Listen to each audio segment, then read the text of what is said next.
देखिए सबसे पहले हम लोग ड्रीम वेवर में क्या यूज करते हैं, HTML का, ठीक है। HTML में सिंपल सा HTML क्लिक करते हैं तो इसका भी दो पार्ट होता है, जैसे हमने डॉटनेट में आपको बताया था वैसे इसमें दो पार्ट होता है, एक कोड और एक डिज़ाइन। डिज़ाइन में आपको पूरा पेज का डिज़ाइन दिखेगा, कोड में कोड का दिखेगा, ठीक है। तो सबसे पहले हम क्या करते हैं, इस HTML पेज को सेव कर लेते हैं। सेव करने के लिए फाइल में जाके सेव का बटन भी दबा सकते हैं यहाँ से, या Ctrl+S से भी सेव कर सकते हैं, ठीक है। हमने सेव कर लिया, ठीक है। सेव करके हम C ड्राइव में ही बनाते हैं क्योंकि ये गार्बेज है तो बनेगा और डिलीट होगा डेली, ठीक है। तो हमने इसको बना लिया, वेब डिज़ाइन नाम से नाम रख लिया इस फोल्डर का, हैं। और देखिए कोई भी वेबसाइट हम ओपन करते हैं तो डिफ़ॉल्ट ये सेट रहता है कि कौन कौन सा पेज हिट होना है। जैसे हमने www.google.com खोला तो ये फिक्स है कि वहाँ पे index.html, index.aspx, index.jsp मतलब कोई इंडेक्स या डिफ़ॉल्ट नाम से ही पेज सेव रहता है। नहीं तो अगर वो नहीं रहेगा तो साइट की लिस्टिंग हो जाएगी, वहाँ पे साइट में जितने कंटेंट है वो दिख जाएंगे, हैं। तो इसीलिए कोई भी साइट बनाते हैं तो उसमें पहला पेज जो होता है उसका डिफ़ॉल्ट होता है या इंडेक्स होता है। इस तरह से वो सर्वर में सेटिंग रहती है, और सर्वर का सेटिंग आप चेंज कर दीजिएगा तो फिर आपकी ये पेजेस भी चेंज हो जाएंगे, ठीक है। कुछ भी पेज का नाम आप दे सकते हैं वहाँ पे। तो पहले हमने रखा इंडेक्स नाम रखा पेज का, ठीक है। अब आप इसको रन करवा सकते हैं। रन कैसे होगा, यहाँ पे देखिए, यहाँ से रन होता है। यहाँ पे हमने क्लिक किया, किस दो ब्राउज़र हमारे पास आ रहे हैं लिस्ट में, तो हमने प्रीव्यू इन फायरफॉक्स कर दिया। अब देखिए ये फायरफॉक्स में ओपन हो जाएगा। क्या पेज ओपन हुआ हमारे पास, ब्लैंक है। और पेज की टाइटल क्या आ रही है, अनटाइटल्ड डॉक्यूमेंट, क्योंकि हमने टाइटल नहीं सेट किया। तो HTML की प्रॉपर्टी होती है यहाँ पे इसकी टाइटल देना। तो हम लोग लिख देते हैं यहाँ पे माई फर्स्ट वेब डिज़ाइन, ठीक है। ये हमने लिखा सबसे पहले, सेव कर दिया इसको। अब देखिए रन करवाइए, टाइटल इसकी अब ये आएगी जो हमने दिया टाइटल, ठीक है। अब देखिए यहाँ पे क्या आ रहा है, माई फर्स्ट वेब डिज़ाइन, इतना आ गया। अब यहाँ पे बॉडी के अंदर जब भी हम सारा कोड लिखेंगे, ये सारा div वाला, तो किसके अंदर लिखेंगे, बॉडी के अंदर। देखिए बॉडी ओपन हुआ और बंद होता है कोई चीज़, उसी के उल्टे स्लैश से बंद होता है। बॉडी ओपन हुआ तो उसी तरह। अब देखिए यहाँ पे सबसे पहले हम लिखेंगे, क्या लिखेंगे, हमने बताया था आपको जस्ट है div id is equals to wrapper, double quotes के अंदर लिखना है जो भी लिखना है, ठीक है। div ओपन हुआ, div बंद भी होगा, तुरंत बंद होगा। जो div हम ओपन करेंगे उसको तुरंत बंद करेंगे, स्लैश div बंद हो गया।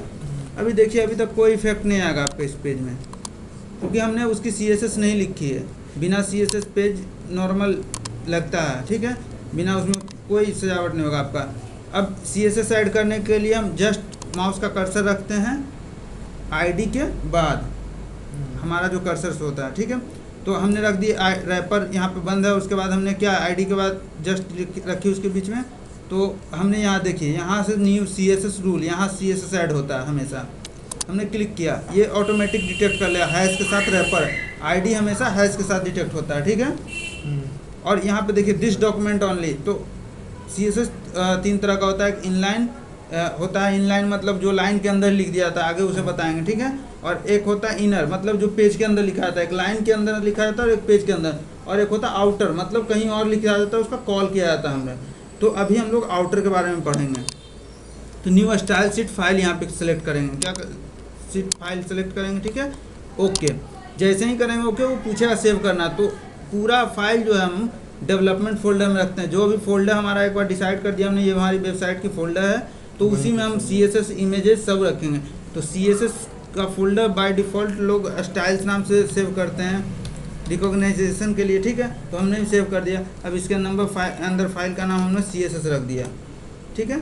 अब देखिए इसमें प्रॉपर्टीज आएगी। प्रॉपर्टीज में हमने पहले ही बताया था कि उसकी विड्थ कितनी होगी पूरे पेज की हमारी, 1024। तो बॉक्स में आइए, बॉक्स में क्या करेंगे, इसका विड्थ 1024 और हाइट क्या कर देंगे इसकी, ऑटो मतलब जैसे जैसे पेज नीचे आते जाएगा वैसे वैसे क्या होगी इसकी हाइट। जैसे जैसे हम component header menu slide show लेंगे वैसे वैसे इसका क्या होगा, नीचे हाइट बढ़ता जाएगा और विड्थ तो फिक्स रहेगा।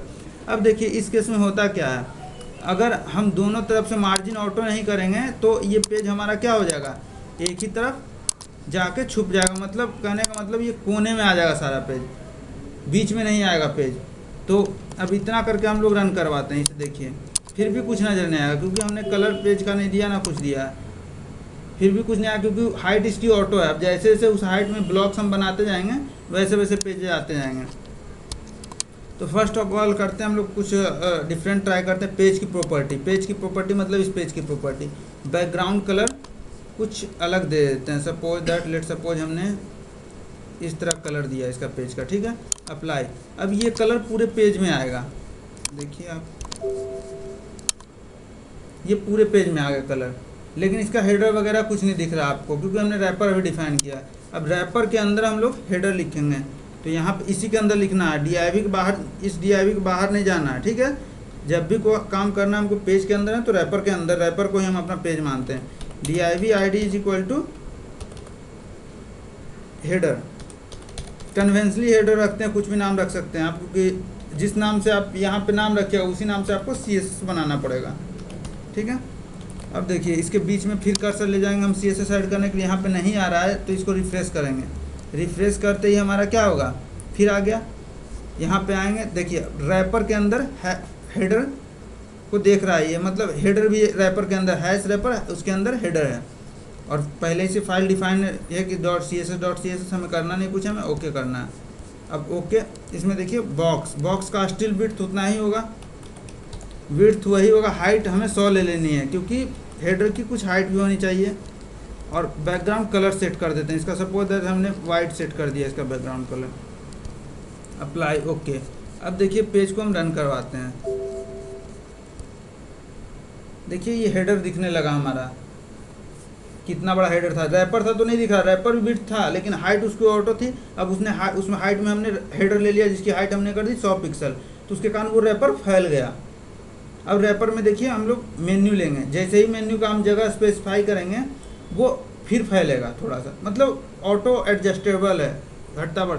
अब देखिए ऊपर से हल्का सा स्पेस नज़र आ रहा है, उस स्पेस को ख़त्म करना है, तो इसमें एक ग्लोबल क्लास होता है स्टार, उसका नाम हम लोग रखते हैं स्टार। तो यहाँ पे आइए और सीधे क्लिक कीजिए, और स्टार लेना तो कुछ भी आ जाए, हमें कुछ नहीं करना है, पूरे को मिटा के स्टार ले लेना है, ठीक है। स्टार लेने के बाद ओके क्लिक करते हैं। ओके के बाद बॉक्स में जाके इसकी मार्जिन 0 करते हैं, मतलब सारी जगह से ही मार्जिन ख़त्म कर देगा, ऊपर से सारी जगह से जो जो जगह छूटा हुआ है वो जगह को कवर अप कर लेगा। अब देखिए यहाँ से रन करवाइए, ये देखिए ऊपर दोनों पेज में डिफरेंस देखिए, यहाँ पे स्पेस आ रहा था लेकिन इस पेज में क्या स्पेस नहीं आ रहा है, ठीक है। तो इससे क्या हुआ कि आपका ये स्पेस ख़त्म हो गया, मार्जिन ख़त्म हो गया। अब इसके जस्ट नीचे हम लोग क्या बनाते हैं, मेन्यू डिफाइन करते हैं। DIV ID is equal to menu, ठीक है। जैसा हमने आपको स्केचिंग में बताया, मेन्यू इसके नीचे बनाते हैं और जस्ट ब्लॉक बंद कर देते हैं। रैपर के अंदर हुआ, लेकिन ये हेडर के अंदर नहीं हो सकता। हेडर के अंदर हम ये नहीं, मेन्यू नहीं लिखेंगे।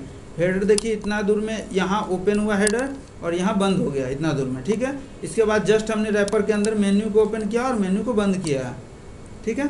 अब अगर मेन्यू का हमें CSS लिखना है तो मेन्यू के बीच में कर्सर रखना पड़ेगा, ठीक है। और रिफ्रेश पे फिर जाकर न्यू CSS रूल पे क्लिक करेंगे, ऑटोमेटिक ये रैपर और हैश मेन्यू इसके अंदर उठा लेगा कि हाँ रैपर के अंदर मेन्यू ID है। ओके हमने कर दिया। बॉक्स का फिर विड्थ उतना ही हो जाएगा, कितना होगा 1024, क्योंकि और मेन्यू का ये हाइट कर देते हैं 30, सपोज दैट, लेट सपोज 30 कर दिया। बैकग्राउंड कलर कुछ कर देते हैं जिससे रिकॉग्नाइज हो जाए कि हमने ये स्पेस लिया है। ओके, अब देखिए इसे रन करवाते हैं हम लोग। ये देखिए मेन्यू के लिए जगह स्पेसिफाई हो गया। अब मेन्यू के बाद हमें क्या स्पेसिफाई करना है, स्लाइड्स हो। स्लाइड्स का ये करना हमें जुगाड़ करना है। स्लाइड्स कैसे करेंगे, तो नीचे आइए, जस्ट इसके नीचे, और यहाँ पे लिखेंगे DIV ID is equals to slides, ठीक है, बंद, और फिर यहाँ पे /DIV से बंद, ये स्लैश ब्लॉक। अब ये पूरा ब्लॉक स्लाइड्स का, इसके अंदर सारे स्लाइड्स के काम होंगे। मेन्यू वाले ब्लॉक में मेन्यू के काम होंगे, हेडर वाले ब्लॉक में हेडर के काम होंगे, ठीक है। तो जस्ट हम लोग रिफ्रेश करते हैं फिर यहाँ से, और ऐड न्यू CSS रूल। देखिए रैपर के अंदर स्लाइड्स आ रहा है। ओके, बॉक्स में फिर जाएंगे, विड्थ उतना ही होगा जो है हमारा रैपर का 1024, और हाइट हो जाएगी इसकी 300, ठीक है। अब देखिए अप्लाई करते हैं इसे, ओके। और अब भी इसे रन करवाइएगा तो हमने कलर इसका नहीं दिया कुछ, ठीक है। सो ये स्लाइड्स वाला जगह नहीं दिखा, स्लाइड्स नीचे जबकि 300 पिक्सल में आ चुका है, लेकिन हमने कलर इस बॉक्स का नहीं दिया था इसलिए नहीं आया। तो हम लोग कुछ कलर देते हैं। अब कलर देने के लिए क्या करेंगे, तो पहले से जो बना हुआ है CSS उस पर डबल क्लिक करेंगे। देखिए डबल क्लिक से ओपन हो गया आपकी। और इसके बाद जस्ट इसके बैकग्राउंड में जाएंगे, बैकग्राउंड में कोई कलर सेट कर देंगे इसका। लेट सपोज हमने रेड कलर सेट किया फॉर डेमो। अब रन करवाएंगे इसको।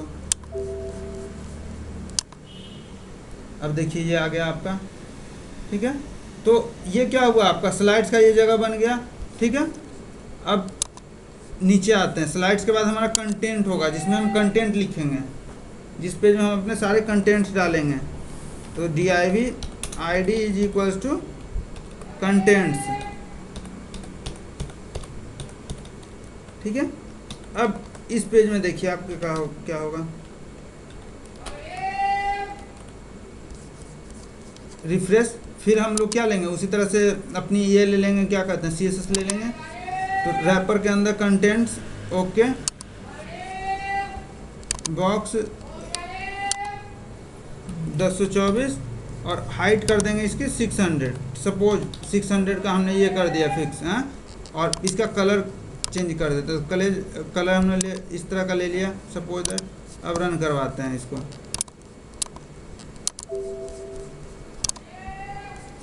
अब देखिए 600 पिक्सल का एक हमारे पास बॉक्स बन गया जिसमें हम कुछ भी कंटेंट्स लिख सकते हैं। तो हमने अभी तक क्या सीखा, हेडर, मेन्यू, स्लाइड्स के लिए जगह बनाना, और फिर सीखा कि कंटेनर के लिए कैसे जगह बनाएंगे। कंटेनर को भी बाद में फ्लेक्सिबल बना सकते हैं ऑटो करके इसकी हाइट को, कि जैसे जैसे कंटेंट चेंज होंगे वैसे वैसे हाइट भी चेंज होगी इसकी।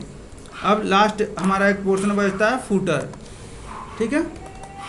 तो हम लिखते हैं यहाँ पे div id is equals to footer. Let suppose हमने इसको बंद कर दिया यहाँ पे, हाँ। तो अब देखिए आपकी क्या होता है यहाँ पे। रिफ्रेश करेंगे, फिर